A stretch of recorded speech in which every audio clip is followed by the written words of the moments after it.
이제 여러분들은 저와 함께 가장 위대한 분을 알아가는 놀라운 여행을 떠날 것입니다. 편안한 마음으로 여행을 함께 했으면 합니다.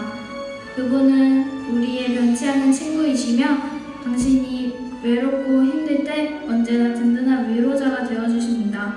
그분은 2000여 년 동안 변치 않는 인기를 한 몸에 받으신 분입니다.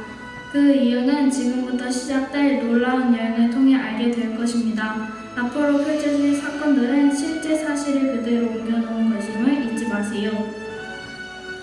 이런 시간이 너무 지체됐군요. 자, 그럼 출발하겠습니다. 귀를 쫑긋 세우고 눈을 감아보세요.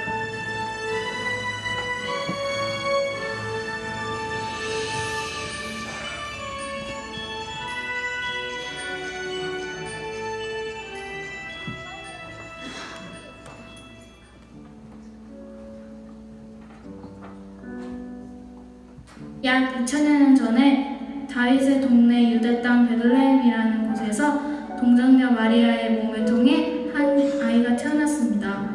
형사들도 찬송하고 새벽엔 목자들과 큰 별을 따라온 동방박사 세 사람도 존귀하신 아기의 탄생을 하나님께 감사하며 기쁨으로 경배했죠. 지극히 높은 곳에서는 하나님께 영광이요 땅에서는 기뻐하심을 입은 사람들 중에 평화로다. 지극히 높은 곳에서는 하나님께 영광이요 땅에서는 기뻐하심을 입은 사람들 중에 평화로다. 베들레헴의 아기가 태어난 지 30년이 지났습니다.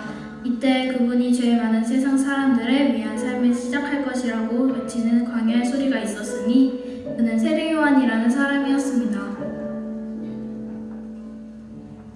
독사의 자식들아, 너희들에게 하나님의 진노가 임박하였느니라. 이 불의한 시대에 나는 너희를 회개시키기 위하여 물로 세례를 주지만 내 뒤에 오시는 이는 나보다 능력이 많으시니 나는 그의 신을 들기도 감당치 못하겠노라.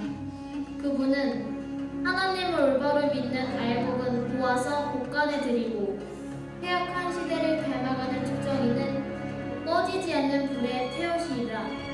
너희는 알곡인가? 아니면 흑장이인가? 보라, 내게 세례를 베풀라.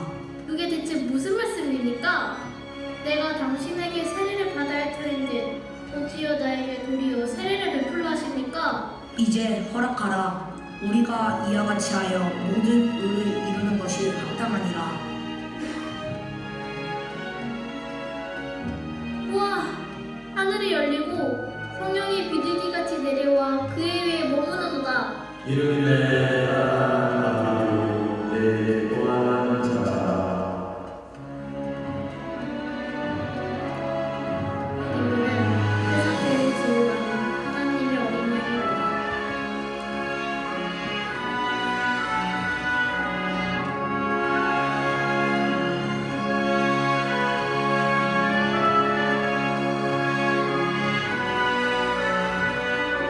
마귀에게 시험을 받으러 광야에 가사 40일을 밤낮으로 금식하신 후에 줄이신지라.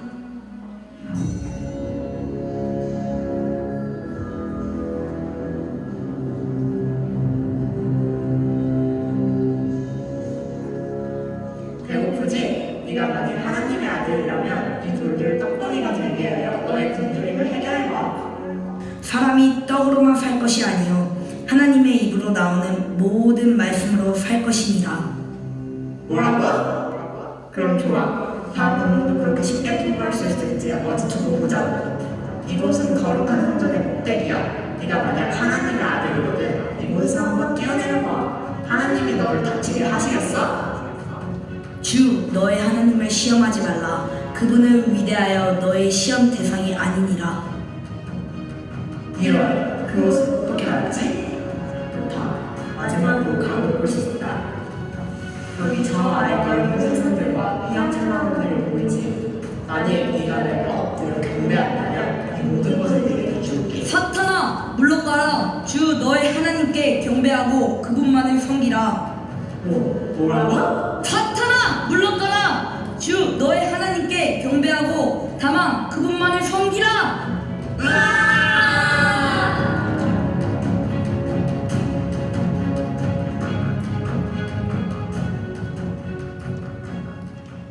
그리고 예수님께서는 12명의 제자들을 부르셨습니다.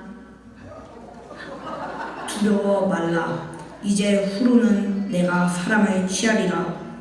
회개하라. 천국이 가까웠느니라. 마음이 청결한 자는 복이 있나니 저희가 하나님을 볼 것이니요. 화평케 하는 자는 복이 있나니 저희가 하나님의 아들이라 일컬음을 받을 것이라.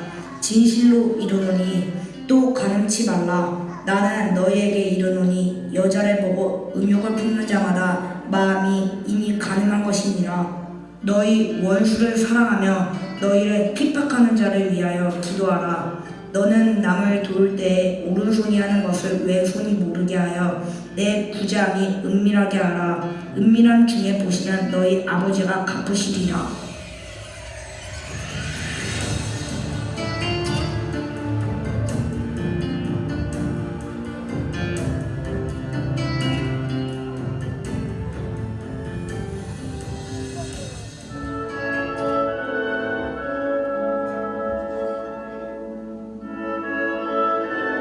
예수님께서 갈릴리 지역을 두루 다니시며 천국 복음을 전파하시자 많은 사람들이 예수님을 만나기 위하여 구름처럼 몰려오기 시작했습니다. 그분은 가난한 자들과 병든 자들을 친구셨으며 어린아이들을 너무나 사랑하셨습니다. 어렵고 힘들고 외로운 사람들은 예수님의 말씀을 듣고는 새 힘을 얻었습니다.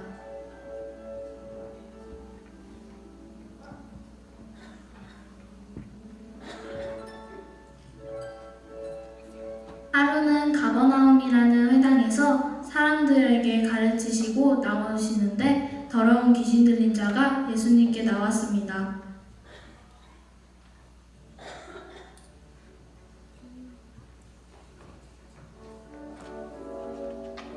그는 소리를 질렀습니다. 나사렛 예수여, 우리가 당신과 무슨 상관이 있나이까? 우리를 멸하러 왔나이까? 나는 당신이 누구인 줄 아노니 하나님의 거룩한 자니이다. 그러자 예수님께서는 귀신을 꾸짖으셨습니다. 잠잠하고 그 사람에게서 나오라. 예수님께서 말씀하시자 놀라운 일이 벌어졌습니다. 더러운 귀신이 그 사람에게서 경련을 일으키게 하고 큰 소리를 지르게 하더니 곧바로 떠나가 버렸습니다. 귀신 들렸던 사람은 잠시 후 말끔히 나와 주님을 찬양했습니다. 그런데 도저히 믿기지 않는 일이 벌어졌습니다. 예수님이 병자들을 고치시고 낮고 넓은 언덕에서 쉬시고 계셨습니다. 그날은 5,000명이 훨씬 넘는 사람들이 예수님을 따라하는데 저녁이 되자 배가 고파오기 시작했습니다. 제자 중 한 명이 예수님께 물었습니다. 주님, 이 많은 사람들에게 어떻게 저녁을 줄까요? 너희가 먹을 것을 주라. 무슨 말씀이십니까? 이 많은 사람들을 무슨 돈으로 음식을 사 먹이란 말입니까? 때 한 아이가 또 다른 제자의 손에 이끌려 예수님께 나왔습니다. 예수님, 저에게는 물고기 2마리와 보리떡 5개밖에 없습니다. 시장하실 테니 예수님께서 드시옵소서. 그 바구니를 나에게 가져오라. 내가 이것으로 저들을 먹이리라. 주님, 그것이 이 많은 사람들에게 무슨 도움이 되겠습니까? 그러나 예수님은 그 바구니에 손을 얹고 축사하신 후에 어서 배고픈 사람들에게 이것을 나누어 주라고 하셨습니다. 오, 이럴 수가! 그곳에 앉아있던 5,000명이 훨씬 넘는 사람들이 배불리 먹고도 12바구니가 남는 것 아니겠습니까? 여러분, 믿어지십니까? 저도 제 눈으로 직접 보지 않았다면 분명 믿지 못했을 것입니다. 그 후로 예수님은 이루 말할 수 없는 많은 이적을 베푸셨습니다. 베체다라는 곳에서는 사람들이 눈먼 소경을 예수님께 데리고 왔는데 그 눈에 손을 얹고 안수하시니 소경이 눈을 떴으며 베데스다 연못가게에서 38년 동안 병을 낫기 기다렸던 병자에게 일어나 내 자리를 들고 걸어가라 하시자 그 38년 된 병자가 벌떡 일어나 걸어가더니 기뻐 뛰기도 했습니다. 이처럼 예수님께서는 많은 사람들에게 관심과 사랑을 가지시고 손수 행하시는 분이셨습니다.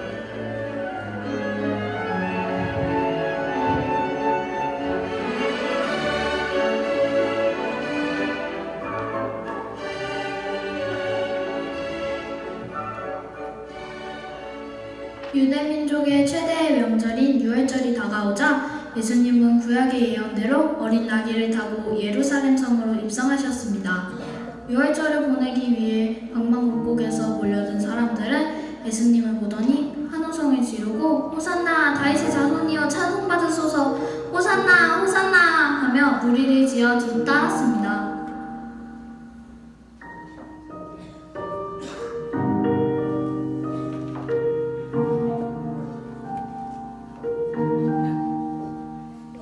유월절에 예수님께서는 제자들과 함께 세상에서의 마지막 만찬을 드셨습니다.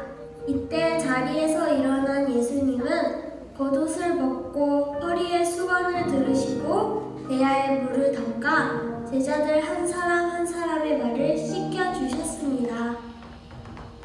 내가 주와 선생으로서 너희의 발을 씻겼으니 너희도 서로 발을 씻기는 것이 옳으니라. 내가 너희에게 행한 것 같이 너희도 행하게 하려 눈에 보였노라. 제자들과 함께 식사를 하실 때에 예수님께서 떡을 가지사 축복하시고 떼어 제자들에게 주시며 말씀하셨습니다. 받아 먹어라. 이것은 내 몸이니라. 또 잔을 가지사 살해하시고 제자들에게 주시며 말씀하셨습니다. 이것을 다 마시라. 이것은 죄사함을 얻게 하려고 많은 사람을 위하여 흘리는 바 나의 피, 곧 언약의 피니라. 예수님은 이미 자신에게 다가올 모진 고통과 수모, 죽음을 알고 계셨습니다. 다른 유대의 배신과 베드로의 배신까지도 겟세마네 동산에서 그리스도께서는 세상 만민의 죄를 위하여 십자가를 짊어지셔야 하는 고통의 순간을 위해 기도하셨습니다. 내 아버지여, 만일 할만하시거든 이 잔을 내게서 지나가게 하옵소서. 그러나 나의 원대로 마옵시고 아버지의 원대로 하옵소서.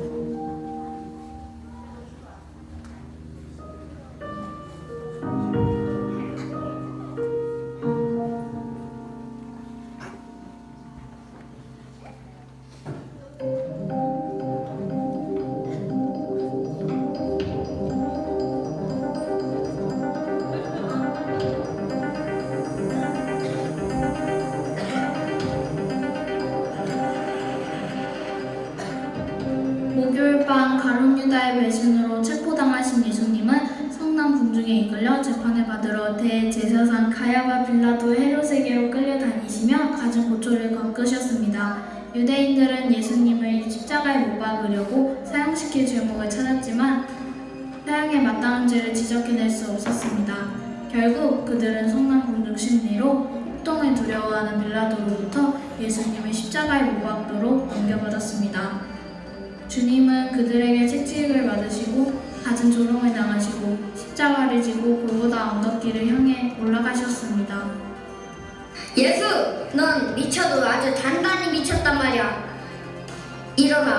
일어나란 말이야. 뭐? 내가 하나님의 아들 메시아라고? 웃기지 마라. 넌 교육도 제대로 못 받은 주제에 뭐가 잘났다고 떠들어대는 거지? 그것도 제사장들과 서기관들과 많은 율법학자들 앞에서 말이야. 너희도 빨리 이 예수를 힘들게 하란 말이야. 괜히 고상한 척 하지마. 이렇게 채찍과 발길질을 하는 것만이 이 예수를 힘들게 하는 것이지 않아?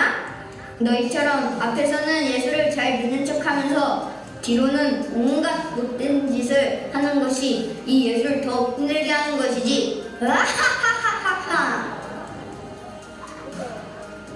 빨리 어서 해보란 말이야. 자, 어서 발길질도 해보고 역설도 해보란 말이야.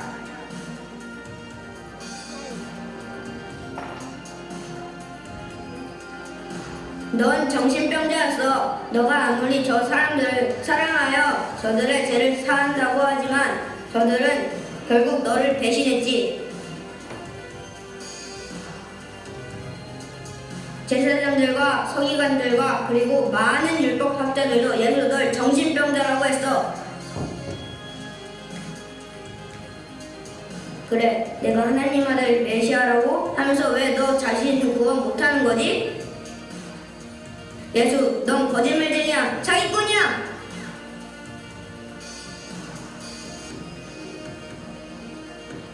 엘리 엘리 라마 사막다니 나의 하나님 어찌하여 나를 버리셨나이까. 내가 목마르다 다 이루었다. 아버지여, 내 영혼을 아버지 손에 부탁하나이다.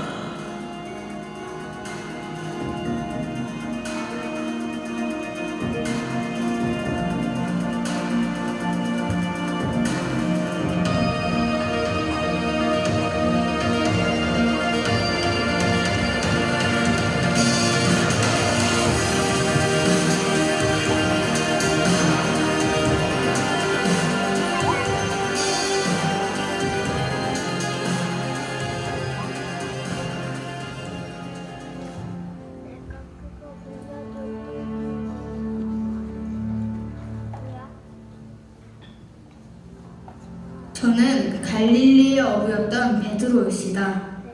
예수님의 제자들 중 가장 열심히 그분을 따랐었죠. 그러나 저는 그날 밤을 잊을 수가 없습니다.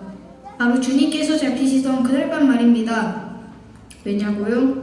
저는 그날 밤 제 일생의 가장 치명적인 실수를 저질렀거든요. 잘 아시죠?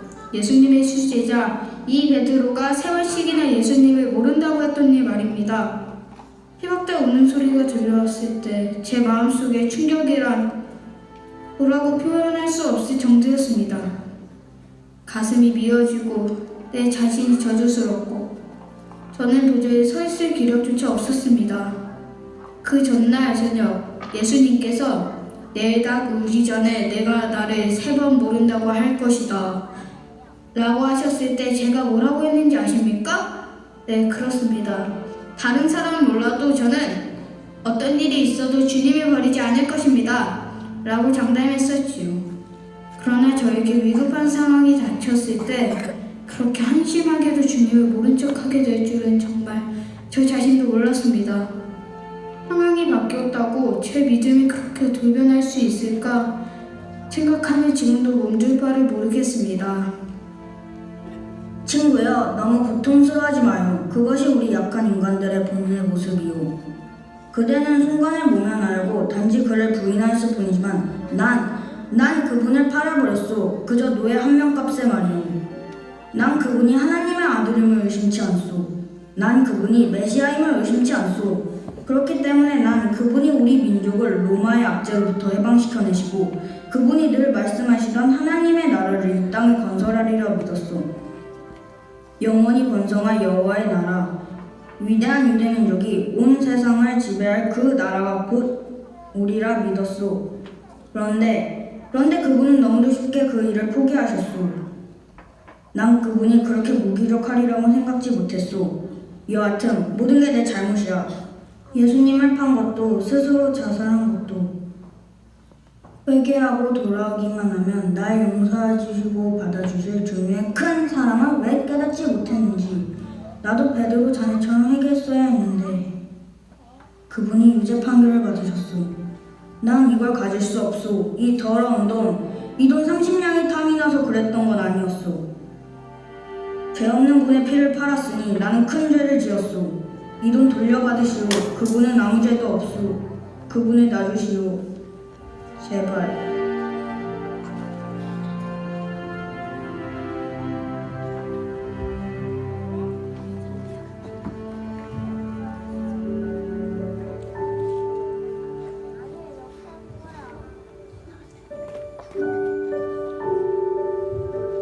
예수님이 돌아가셨을 때 저는 세상이 다 무너져 내리는 것 같았어요. 저는 얼마나 울었는지 오셨는지 몰라요. 그 좋으신 분이 무슨 죄가 있다고 그 아픈 십자가에 못 박혀 돌아가셔야 한단 말이에요. 그렇게도 우리를 사랑해 주셨던 그분을 다시 볼 수 없다고 생각하니 도저히 견딜 수가 없었어요.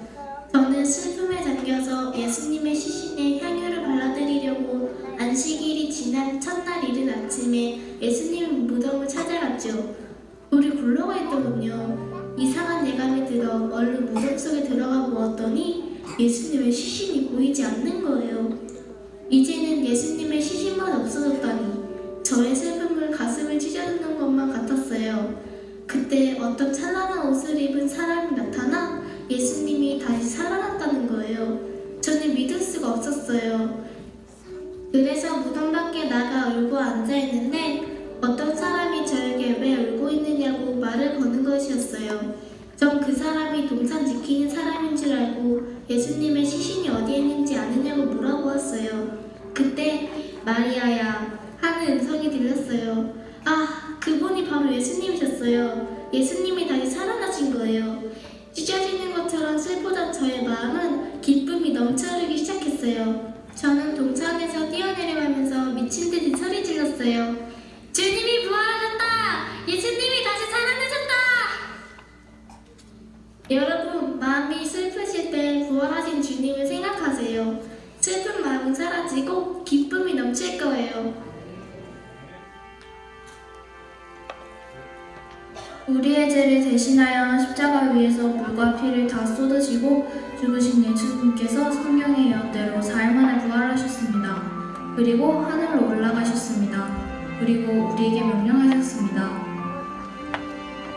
하늘과 땅의 모든 권세를 내게 주셨으니 그러므로 너희는 가서 모든 족속으로 제자를 삼아 아버지와 아들과 성령의 이름으로 세례를 주고 내가 너희에게 분부한 모든 것을 가르쳐 지키게 하라.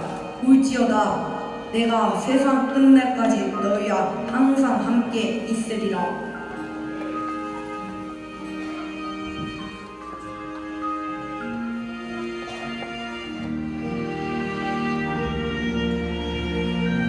지금까지 이 놀라운 여행에 함께 해주신 여러분께 감사드립니다.